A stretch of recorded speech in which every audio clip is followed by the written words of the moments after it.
ನಮಸ್ಕಾರ ಕನ್ನಡ ಜನತೆಗೆ.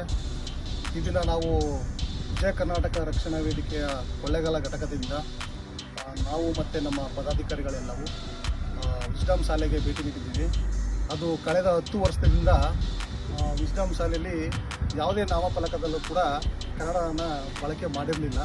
ಹಾಗಾಗಿ ನಾವು ನಮ್ಮ ವಿಜಯ ಕರ್ನಾಟಕ ರಕ್ಷಣಾ ವೇದಿಕೆ ತಂಡ ಭೇಟಿ ನೀಡಿ ಇವತ್ತು ಆಡಳಿತ ಅಧಿಕಾರಿಗಳಿಗೆ ಮನವಿ ಸಲ್ಲಿಸಿದ್ದೀವಿ. ಹಾಗಾಗಿ ಈ ಕಳೆದ ಇನ್ನು ವಾರದಲ್ಲಿ ನಾವು ಅದನ್ನು ಸರಿಪಡಿಸ್ಕೊತೀವಿ ಅಂತ ಕೂಡ ಅವರು ಮನವರಿಕೆ ಮಾಡಿದ್ದಾರೆ ನಮಗೆ. ಅದೇ ಕೂಡ ಬಸ್ಸಲ್ಲೂ ಕೂಡ ಅದೇ ರೀತಿ ಯಾವುದೇ ಕನ್ನಡದಲ್ಲಿ ನಾಮಫಲಕ ಇಲ್ಲ, ಎಲ್ಲ ಆಂಗ್ಲ ಭಾಷೆಯಲ್ಲೇ ವಿಸ್ಡಮ್ ಅಂತ ಇದೆ. ಅದನ್ನು ಕೂಡ ನಾವು ಹೇಳಿದ್ದೀವಿ.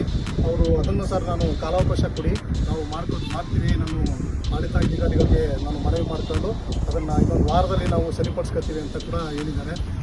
ಹಾಗಾಗಿ ನಮಸ್ಕಾರ.